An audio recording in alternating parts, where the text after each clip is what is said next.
오늘은 이어서 하나님의 심판 두 번째 말씀을 증거하려고 합니다. 오늘 역시 13절에 보면 하나님의 심판의 극렬함을 우리에게 말씀하고 있습니다. 13절에 보면 내성과 우박과 숯불로 하나님의 심판을 표현하고 있습니다. 하나님의 심판이 내성과 우박과 숯불과 같이 그 진노가 크고 극심하다는 것을 우리에게 말씀합니다. 지금 아마 이 말씀을 우리에게 하신다면 다른 비유로 했을 것이죠. 그 당시에는 내성이나 우박과 숯불이 가장 무서운 것으로 그렇게 생각이 되기 때문에 하나님의 진노의 극렬함을 세 가지 단어로 묘사를 하고 있습니다. 실제로 애굽에 열 재앙이 내릴 때 그 가운데 우박의 재앙이 있었습니다. 우박이 내렸는데 그 우박이 모든 농작물을 다 못쓰게 만들어 버렸습니다. 지금도 우리는 그 때와 시간을 구분하지 않고 가끔 어떤 지역에 우박이 내리는 것을 경험합니다. 농사를 다 익혀놓고 거둘 즈음에 우박이 와버리면 농사는 다 망쳐지게 됩니다. 그게 하나님의 심판의 일종이었습니다. 또 소돔과 고모라를 하나님이 심판하실 때 하늘에서 숯불, 유황불을 쏟아내서 그 도성을 심판했습니다. 저번에도 말씀드렸습니다만 이 심판은 다윗 개인의 원수에 대한 심판이기도 하지만 동시에 마지막 종말 때에 예수님의 재림과 더불어서 이루어질 종말의 심판을 예시하고 있다고 말씀을 드렸습니다. 소돔과 고모라나 이런 재앙들은 다 종말론적인 심판을 예표합니다. 예수님의 재림 때 임할 심판 역시 불과 체질이 녹아지는 것으로 심판한다고 베드로후서 3장 10절에 말합니다. 하늘이 큰 소리로 떠나가고 체질이 뜨거운 불에 부러진다는 말, 이 체질이라는 말은 지구 땅덩어리를 말합니다. 지구가 얼마나 그 불이 뜨겁든지 땅을 다 녹여 버린다고 말합니다. 그리고 예수님도 하늘이 종이축과 같이 말려질 것이라고 말씀을 하셨습니다. 동시에 이 내성과 우박과 숯불은 심판의 호련성을 상징한다고 말할 수 있습니다. 우박이라는 것은 갑자기 내렸죠. 성경에 보게 되면. 또 소돔과 고모라에 내려진 유황불도 갑작스럽게 내렸습니다. 마치 천둥이 치고 번개가 치는 것처럼 순간에 이루어졌습니다. 성경은 하나님의 종말의 심판도 호련히 순식간에 임한다고 말씀하고 있습니다.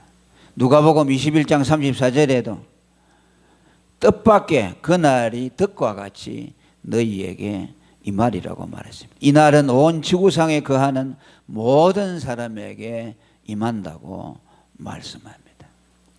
데살로니가전서 5장 3절에도 저희가 평안하다 안전하다 할 그때에 잉태된 여자에게 해상 고통이 이른과 같이 멸망이 호련히 저희에게 이른다고 말씀합니다. 예수님이 재림에 대한 징조를 말씀하면서 여러 가지 말씀을 했습니다. 전쟁이 일어나고 기근이 심해지고 또 지진이 일어난다는 것을 말했습니다. 그러나 그런 때가 온다고 해서 재림이 가까운 것이라고 판단하지 마라. 그것이 결단코 심판의 징조가 못 된다고 말씀했습니다. 정확하게 바울 사도는 우리에게 말했습니다. 아니, 예수님도 말씀을 했죠. 복음이 땅끝까지 전거되는 그 때가 예수님의 재림의 시대라고 말씀합니다. 우리는 그때를 모르죠. 지금 복음이 어느 때까지 전거되는지 모르지만 우리가 자연재해나 이런 전쟁이나 이런 것들을 보고 우리는 종말을 예측할 수가 없습니다. 왜냐하면 하나님의 관심은 구원에 있기 때문에 하나님이 택한 백성들이 다 구원을 받게 되면 그때 종말이 이른다고 말합니다. 그러니까 우리가 하나님의 관심이 어디에 있는 걸 알아야 됩니다. 그러니까 이 지구 덩어리는 왜 하나님이 언제까지 보존하는가 하니까 택한 백성들이 구원받을 때까지만 이 나라를, 이 세상을 보존하는 겁니다. 그러니까 우리 역시 하나님의 역사에 대한 경륜을 볼 때에 우리도 역시 그런 안목을 가져야 됩니다. 하나님은 왜 이 땅덩어리를 여전히 보존하고 계시는가? 인간들이 하나님을 대적하고 모욕하는데도 불구하고 하나님은 그것을 참으시면서 오늘까지 계속해서 지구를 존속시키느냐? 택한 백성들의 구원을 위해서입니다. 이걸 오늘 우리 개인에게 적용을 시킨다면 오늘 너를 왜 이 세상에 생명을 두어서 연장을 시키느냐 하면 택한 백성들을 구원하는 일에 너희가 수종들도록 하기 위해서입니다. 우리의 존재 목적은 그거밖에 없습니다. 지구 덩어리의 존재 목적도 마찬가지요. 그 다음에 두 번째로는 대적자들을 흩으시고 파하신다고 말씀합니다. 14절에 보면 그 살을 날려 저희를 흩으시며 많은 번개로 파하셨도다고 말씀합니다. 흩으셨다는 말은 무리를 지어 있는 자들을 흩어버린다는 뜻이죠. 왜 이것은 무슨 말을 염두에 둔 것입니까? 하나님을 대적하는 인간들이 하나가 되어 연합해서 하나님을 대적하고 있다는 것을 우리에게 예시해 주고 있습니다. 지금 세상은 하나님을 대적하기 위해서 자기들이 규합하고 있다는 의식은 하지 못하지만은 모든 사람들의 영적인 상태는 전부 하나님을 대적하는 데 목적을 두고 있습니다. 그들이 정치적으로 규합을 하지 않고 어떤 세력화하지 않았기 때문에 우리는 그것을 눈으로는 확인할 수 없지만 그러나 세상의 불신자들과 악인들의 마음속에는 전부 하나님을 대적하는 마음들이 있다고 말해요. 그것들이 음으로 양으로 결속해서 하나님을 대적하고 있다는 말씀입니다. 그것의 상징적인 표현이 창세기 11장에 바벨탑을 쌓아서 인간들이 하나님에게 도달하자 하는 태도에서 우리는 볼 수 있습니다. 그건 무엇을 말합니까? 자기들이 하나님이 되고자 한다는 말씀이죠. 하나님을 하나님으로 인정하지 않고 하나님처럼 될 수 있다. 그래서 하나님께 도달하다는 거죠. 그건 하나님에 대한 만용이고 하나님을 하나님으로 인정하지 아니하는 인간의 교만을 말씀합니다. 그래서 하나님이 언어를 혼잡게 하심으로 인류를 다 흩어버렸습니다. 그래서 그들이 다 흩어져서 오늘 이 지구 덩어리 이렇게 곳곳마다 사람들이 살게 되었다고 합니다. 예수님이 이 세상에 오셨을 때도 그분은 하나님으로 오셨지만은 자기가 창조하신 이 땅에 왔지만은 자기 백성이 그를 영접지 아니했다고 요한복음 1장에 말씀합니다. 마땅히 영접해야 되죠. 왜? 자기들을 창조해주고 자기가 살고 있는 땅덩어리를 만들어주신 하나님이 이 세상에 인간의 몸을 입고 왔다면 마땅히 그분을 환영해야 할 것입니다. 영접해야 할 것입니다. 그러나 그들은 예수님을 멸시하고 그를 환영하지 않았습니다. 그래서 예수님이 있을 곳이 없어서 말이 거하는 구유에 탄생을 하셨습니다. 또 예수님을 십자가에 못 박인 그들을 향해서 시편 2편 2절은 이렇게 말합니다. 세상의 군왕들이 나서며 관원들이 서로 꾀하며 여호와와 그 기름 받은 자를 대적하자라고 말합니다. 세상의 군왕들과 관원들, 사도행전 4장 27절에는 좀 더 구체적으로 말합니다. 헤롯과 본디오 빌라도는 이방인과 이스라엘 백성과 합동하여 하나님의 기름 부으신 거룩한 종 예수를 거스렸다고 말씀합니다. 예수를 죽이는데 모든 인류가 합동했다는 뜻입니다.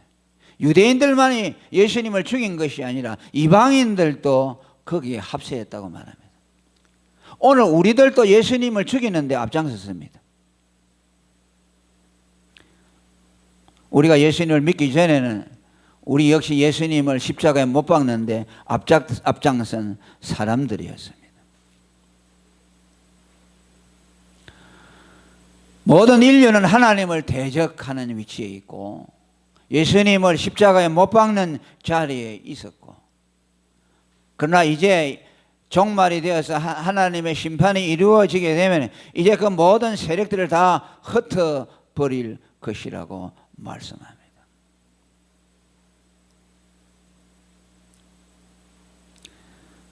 인간이 아무리 자기들이 온 인류가 다 대적을 해서 하나님을 대적한다고 해도 하나님을 이길 수가 없지요. 지금은 이제 마귀와 짐승과 음녀가 결속합니다. 제일 위에 마귀가 있고 그 다음에 그 마귀의 사주를 받은 짐승이 있고 또 짐승 아래는 예수를 믿고 신앙을 가졌다고 하지만은 타락한 자들, 기독교인 같지만은 기독교인이 아닌 자들, 이들이 다 결탁해서 하나님을 대적하고 있습니다. 그러니까 이건 교회 안에도 있을 수가 있어요. 음녀들이죠. 신학자들은 오늘 음녀는 누구냐? 미국이라고 말합니다. 기독교국이지만 기독교의 타락이 되었기 때문에 음녀라고 말합니다. 오늘 예수 믿다가 타락한 사람들, 예수를 믿는다고 하는 것 같지만 참 신앙에 들어가지 못해서 그러한 신앙으로 인해서 오히려 하나님의 복음을 대적하는 자리에 서 있는 자들, 이들을 음녀라고 말씀합니다. 짐승들은 마귀의 사주를 받았죠. 장차 마지막 때 하나님의 성전에 짐승의 우상이 세워지고 그 짐승에게 말할 수 있는 권세가 임하고 생기가 들어가서 그것이 놀라운 이적을 행할 것이라고 말합니다. 그건 마귀의 사주를 받은 부활을 말씀합니다. 또 악한 귀신들, 마귀의 졸개들, 이들이 오늘 다 대적해서 힘을 합해가지고서 하나님을 대적하고 있어요. 교회를 무너뜨리려고 하고 있고 신자들을 타락하려고 하고 있습니다. 지금은 아주 그들이 결속되어 있습니다. 우리는 그것을 알지 못하죠. 예수 믿는 사람들은 다 모래알같이 되어버리죠. 우리는 하나님의 복음을 위해서, 그의 나라를 위해서 힘을 합칩니까? 힘을 합치지 못합니다. 모래알처럼 다 흩어져 있습니다. 그러나 마귀와 짐승과 음녀와 악한 영들은 결속이 되어 있어요. 하나님이 주권적으로 그래도 보호하기 때문에 되는 것이지, 만일 하나님의 주권적인 역사가 없다면 교회는 벌써 망하고 말았을 겁니다. 왜? 모든 피조물들, 악한 영들이 다 연합해서 하나님을 대적하기 때문에 그렇습니다.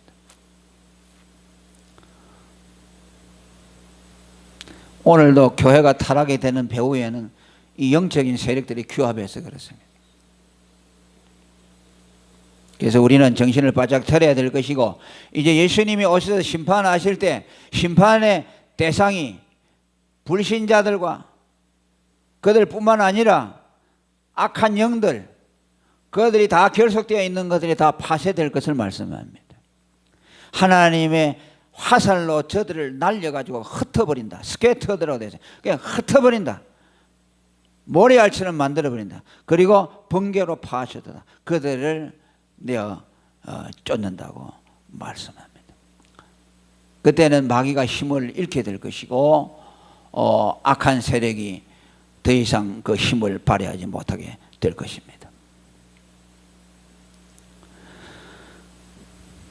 그 다음에 15절에 보게 되면 하나님이 심판하시는데, 저번에도 언급을 했습니다만 하나님의 심판에는 하나님의 꾸짖음과 콧김으로 된다고 말씀합니다. 15절의 말씀 읽어봅니다. 시작.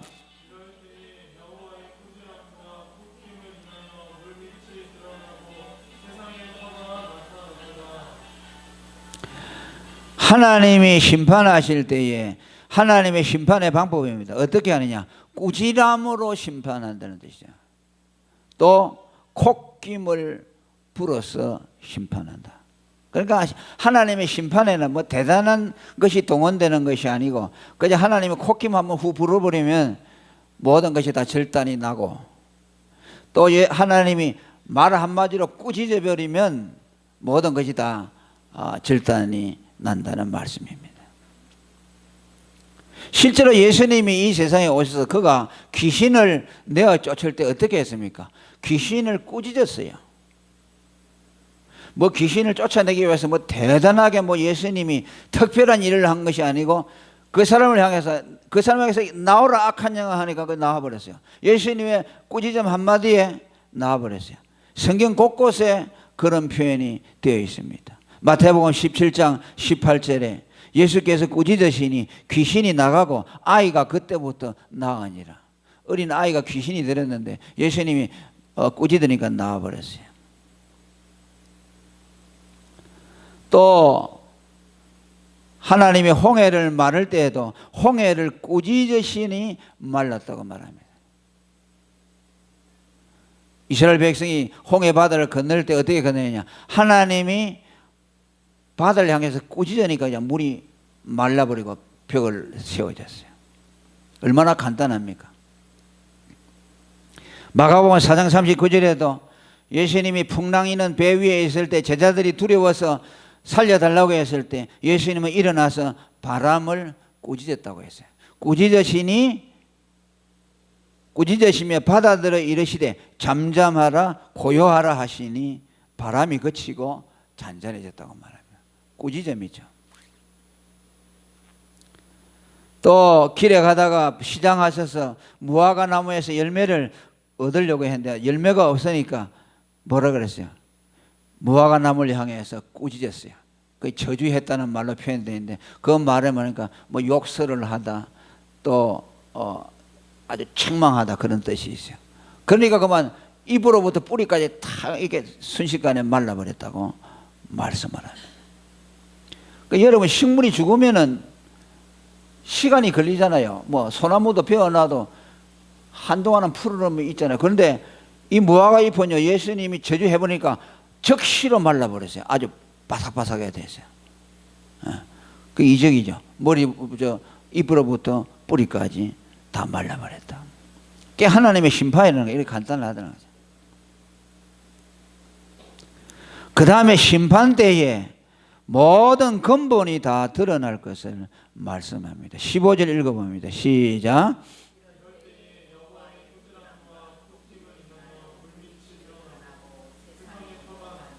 아멘. 심판할 때 하나님이 꾸짖으시고 심판하면은 물밑이 드러나고 세상에 터가 나타난다 하는 말은 숨겨진 부분들이 드러난다는 뜻입니다. 자, 여러분 우리가 물에 가보면 물이 잠겨 있으면 그 안에 무엇이 있는지 모르죠. 그러니까 뭐 안에 뭐 암초가 있는지 모르니까 배가 지나가다가 암초에 걸려서 자초가 되죠. 그 안에 무슨 뭐 보물이 들어있는지 모릅니다. 그러나 물이 다 없어지고 나면 그 들어요. 그러니까 숨겨졌다는 뜻이죠. 그 심판 때에 볼 수 없었던 것, 숨겨진 것들이 다 드러나게 된다. 노출된다는 말씀입니다. 감추어져 있던 것들이 다 드러난다는 뜻입니다. 지금은 우리가 다 감출 수 있죠. 모든 사람들이. 다 감출 수가 있습니다. 감출 수가 있지만은 그것이 드러날 때가 있다. 그게 예수님 말했죠. 너희가 방 안에서 말한 것이 지붕에서 들리리라. 이 말은 뭐냐면은 어두운 곳에서 숨어서 말했는데 그것이 공중에 다 전파된다는 말이에요. 그러니까 다 드러나게 된다는 것을 말씀합니다. 베드로후서 3장 10절에 종말에 대한 말씀을 아까도 말했습니다만 체질이 뜨거운 불에 풀어지고 땅과 그 중에 있는 모든 일이 드러나리로다라고 말합니다. 숨겨진 것들이 드러난다는 말이죠. 다 드러나게 되죠. 그러니까 우리가 이 화장실 문화라는 게 참 우스운 거죠. 옛날에는 화장실이나 그 재래식에 가보면은 그냥 분뇨가 그냥 다 노출되어 있죠. 지금은 아마 이 문화생활을 하던 사람, 양변기를 쓰던 사람들이 그 재래식 화장실에 가면 기겁을 하고 아마 못 볼 거예요. 그죠? 그러나 그때나 지금이나 똑같지요. 그 뭐예요? 지금은 그냥 감추어 놓은 것 뿐이죠. 그게 그냥 물로 씻어낸 것 뿐이지. 그럼 그게 어디 가겠습니까? 다 땅속에 그대로 있는 거죠. 그 문화라는 것은 뭐냐면 우리 인간의 추한 부분을 그냥 감추는 것에 불과해요. 속성은 그대로 있잖아요. 더러운 것은. 네. 그러니까 오늘 우리가 죄를 사람이 그냥 문화적인 것을 가지고 와서 자기를 꾸미고 교양으로 꾸미고 문화적인 꿈을 가지고 하면 사람이 맨도로하게 깨끗하게 나타나죠. 그렇다고 해서 인간이 가지고 있는 죄성이라는 것, 더러운 것은 없어집니까? 그러지 않죠. 그대로 있어요. 그러니까 그런 것을 보고 자기가 깨끗하다고 착각하는 거죠. 오늘날 뭐 문화하고 공부를 좀 해가지고 머리에 먹물이 들어가 그러니까 자기가 뭘 좀 안다 이래서 뭐 상당히 유식하게 생각하고 또 자기가 깨끗하다고 생각하지만은 그대로 있죠. 예수님이 바리새인 서기관들 향해서 그랬습니까? 음식을 먹을 때마다 손을 씻고 먹는 걸 보고 그 음식이 들어가면 사람 몸에 씻지 않고 먹으면은 사람을 더럽힌다고 생각하죠. 그럼 뭐라 그랬어요? 바깥에서 들어가는 것이 너를 들어가는 것이 아니라 안에서 나오는 것이 너를 더럽힌다 그러죠. 인간의 본질은 그냥 있다는 것이죠. 손을 씻는다는 것은 오늘 문화, 종교, 인격 수양 이런 거죠. 이거 아무리 해도 안 된다는 거예요. 그것이 사람을 깨끗하게 못하고 여전히 죄라는 것은 안에 있기 때문에 그것이 사람을 더럽히는데 그건 어떻게 할 것이냐 그 말이야. 할 수 없다는 거죠.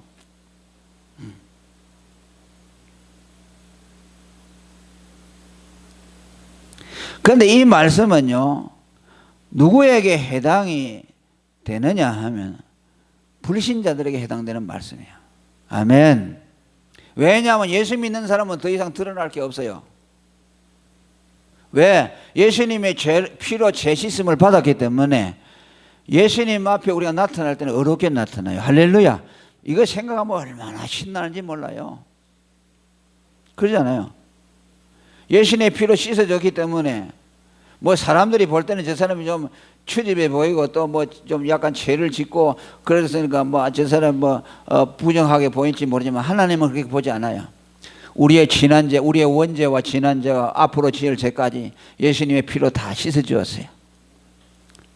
그러니까 여기 드러난다 하는 것은 뭡니까? 죄를 해결받지 못하는 사람들 말이에요.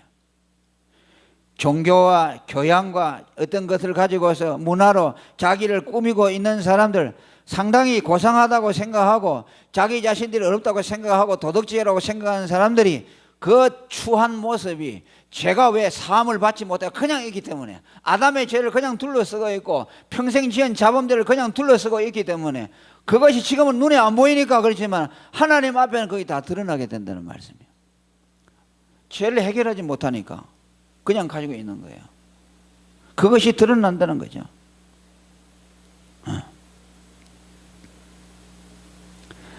예수님은 히브리 9장 15절에 보면 우리 죄를 위해 주는데 두 가지 죄를 위해 주어서 뭐야? 첫 언약 때의 범한 죄. 이거 뭐냐? 아담의 원죄입니다. 예수님이 제일 큰 일이 한 것이 뭐냐? 우리의 원죄, 아담의 원죄를 예수님이 대속해 준 거예요. 이게 제일 중요한 거예요. 아담의 원죄 해결 못하면 안 돼요. 그 다음에 우리가 지은 자범죄. 이걸 전부 예수님의 피로 한 방에 깨끗하게 했어요. 아멘. 이걸 믿어야 됩니다. 다시는 뭐 죄값을 요구하거나 그러지 않아요. 네가 뭐 좀 잘못했다고 해서 너는 안 되겠다고 하는 것이 아니야. 그러면 예수님의 피가 효력이 없는 것이죠. 그 시편 103편 12절에 동이 서에서 먼 것 같이 우리 죄가를 우리에서 멀리 옮겨 있었다고 말합니다. 할렐루야. 히브리 10장 17절에 저희 죄와 저희 불법을 내가 다시 기억지 아니하리라 하셨습니다. 할렐루야. 다시는 기억하지 않아요. 예수님이 우리 죄를 사하신 것은요 기억할 수가 없어요. 동이 서에서 먼 것처럼 우리 죄를 보지 않아요. 그런데 우리가 보면 되겠어요? 맨날 우리 지난 죄만 보고 주님은 다 용서하고 기억도 안 하는데 나는 그 죄를 자꾸 기억하면 되겠습니까? 그럼 하나님의 말씀을 믿지 못하는 거예요. 그래서 로마서 4장에 인간이 가진 가장 큰 복이 뭐냐면 죄 문제를 해결한 거죠. 그 불법을 사하심을 받고 그 죄를 가려우심을 받고 그 죄를 인정치 아니하실 사람은 복이 있도다. 할렐루야. The blessed 해가지고 팔복을 말할 때 한 것이야. 이 사람이 복이 있는 사람이에요. 그래서 예수 믿는 사람이 복이 있는 사람이 뭐냐면 우리 죄를 해결한 것이야. 그러니까 하나님 앞에 죄 없다 함을 인정받고 우리 죄가 찾으려고 해도 찾을 수가 없어. 이거보다 큰 죄가, 이 큰 복이 어디 있어요? 이 복을 우리가 받았어요. 아브라함이 받은 복이 이 복입니다. 믿음으로 어렵다함을 받은 거 아닙니까? 우리 믿음의 조상이 가지고 있던 믿음이 믿음으로 어렵다함을 받는 복입니다. 그리고 성령의 약속을 받는 것이죠. 예수 믿고 성령을 주셔서 복음을 깨닫게 하시고 예수님이 우리 안에 와서 내주하시는 이것을 가장 큰 복이라고 말합니다. 그러나 이제 우리 예수 믿는 사람에게도 한 가지 심판은 있습니다. 그게 뭐인가 하니까 우리 예수 믿는 사람은 절대로 구원에서 이탈되거나 그러지 않은데 또 우리 지은 죄에 대해서도 주님은 절대로 그것에 대해서 책망하지 않습니다. 한 가지 그는 뭐니까 상급의 심판이 있어요. 아멘. 고린도후서 5장 10절인데 이는 그리스도의 심판대라고 말하죠. 그때에 다 드러난다고 말합니다. 심판대 앞에 드러나 각각 선악간에 그 몸으로 행한 것을 따라 받으려 함이니. 그러니까 아까 말하는 드러난다는 말은 불신자들이 자기 죄를 해결하지 못한 그 원죄 자범죄가 숨겨져 있다가 예수님이 올 때 그 죄가 싹 드러나는 것을 말하고 또 고린도후서 5장 10절에서 그리스도 심판대 앞에서 드러난다는 말은 구원의 심판이 드러난다는 말이고 예수 믿는 사람들이 그동안에 이 땅에 살면서 하나님 앞에 충성하고 헌신한 것에 대한 상급이 드러난다는 말씀이에요. 아멘. 사람들이 인정해 주지 않고 오른손이 하는 것을 왼손이 모르게 그렇게 한 거 아무도 보지 못했는데 그때 선악간에 행한 것을 선한 것에 행한 것을 하나님이 다 드러나게 해줘서 그것에 대해서 억울함 없이 우리에게 보상해 주신다는 말씀입니다. 그것을 그리스도 심판대라고 말합니다. 그게 심판은 두 개가 있어요. 다시 말하면 하나는 지옥 갈 자냐 천국 갈 자냐 구원받을 자냐 심판받을 자냐 하는 그게 심판이고 그것은 오직 예수를 믿느냐 안 믿느냐에 따라서 결정됩니다. 할렐루야. 요한복음 3장 18절에 저를 믿는 자는 심판을 받지 않는다고 그랬어요. 요한복음 3장 16절 하나님이 세상에 이처럼 독생자를 주셨어요. 이는 저를 믿는 자마다 멸망치 않고 영생을 해요. 예수 믿는 사람은 절대로 심판을 안 받습니다. 영생을 받습니다. 그러나 상급에 대한 심판은 있다고 말이에요. 어떤 사람은 부끄러운 구원 불 가운데서 얻은 것처럼 아무것도 없이 그냥 영혼만 겨우 천국에 들어가는 거죠. 롯이 자기 집에서 소돔과 고모라 심판 내릴 때 하나도 이렇게 준비해 놓지 않고 그냥 갑자기 나오다가 하나도 못 가지고 나왔잖아요. 불 가운데 받은 심판이죠. 벌거벗은 구원이죠. 그래도 구원은 받죠. 부끄럽지만. 그러나 상급을 많이 받는 사람이 있어요. 복음을 많이 전한 사람은 하늘의 별과 같이 빛난다고 말씀합니다. 제일 큰 상이요. 공창의 별과 같이 빛난다고 말합니다. 누가복음 19장 12절 이하에 10머나 5머나 1머나에 대한 말이 나옵니다. 10머나를 가지고 10머나를 남긴 사람에게는 10거울의 권세를 준다. 그건 어디 갔어? 하나님 나라에 갔어. 5머나를 가지고 5머나를 남긴 사람은 5거울을 주고 그러나 1머나를 받은 사람은 장사하여 남기지 못하니까 부끄러움을 당한다고 말씀합니다. 우리는 이 땅에서 상급을 예비하도록 해야 됩니다. 구원 문제는 다 해결됐어요. 하나님이 우리를 이 세상에 주신 것은요 상급 쌓으라고 주신 거야. 너 부끄러운 구원 얻지 말고 너에게 앞으로 생애 몇십 년 살게 해줄 테니까 부지런히 주님을 위해 충성해라. 복음을 위해 살아라. 그래서 앞으로 하나님 앞에 가서 정말 상급을 많이 받아라. 우리는 그걸 믿어야 합니다. 바울은 디모데후서 4장 7절에 내가 선한 싸움을 싸우고 달려갈 길을 마치고 믿음을 지켰다. 이제 후로는 나를 위하여 의의 면류관이 예비하다. 선한 싸움은 뭘 말합니까? 믿음의 싸움이라는 의미도 있지만 복음을 위해서 고군분투한 것을 말합니다. 복음 전하기 위해서 애를 썼죠. 때를 어떤지 못하든지 복음을 전하고 복음 전할 기회를 놓치지 않으려고 애를 썼어요. 사랑하는 제자 디모데를 향해서 내가 고난을 복음을 인해서 죄인과 같이 매이는 데까지 고난을 받았다고 말해요. 이게 무슨 말입니까? 자유자인데 복음 때문에 자기가 스스로 종이 됐어요. 사람의 종이 됐어요. 저 한 사람을 구원해 주려고 그 사람 비율을 다 맞추고 그러다 보니까 종이 되는 거죠. 그 사람의 종이 되죠. 우리가 뭘 그럴 필요가 있어요. 내가 그 사람한테 뭐 잘못한 거 있어요? 그런데 그 한 영혼을 얻으려고 그에게 사랑을 베풀고 그에게 그냥 고개를 숙이고 들어가고 그 비유도 맞춰주고 그게 매이는 거예요. 우리는 자유자라고 마음대로 자유를 남용해서는 안 돼요. 자유자라도 종이라고 했어요. 그러잖아요. 예수를 믿으면 율법에서 해방되기 때문에 자유자입니다. 그러나 그 자유를 가지고 육체의 기로 삼지 말고 복음을 위해서 종이 돼야 돼요. 종이 돼야 돼요. 디모데후서 1장 8절에는 복음과 함께 고난을 받으라고 말씀합니다. 마태복음 10장 4절에는 소자에게 냉수 한 그릇 대접한 것도 상을 잃지 않는다고 말합니다. 이 땅에서 많은 상을 예비하라는 말씀입니다. 자, 우리 이 말씀 앞에 모두 우리가 마음을 동여매고 정말 우리의 남은 생애가 주님 앞에 충성을 다하는 삶이 되기를 바랍니다. 그래서 주님 앞에 설 때 잘했다, 충성된 종아, 네가 작은 것에 충성했으니 네게 큰 것을 주리라 하고 10고울의 권세를 우리가 다 받아서 누리면 얼마나 좋겠습니까? 우리가 모두 이런 복된 자리에 들어가기를 축원합니다. 통성으로 기도하겠습니다. 주여 하나님 아버지 감사합니다. 성령으로 오늘도 주님의 귀한 말씀을 주시고 오늘도 우리가 하나님의 심판 가운데 나타난 하나님의 경륜을 우리가 살펴보았습니다.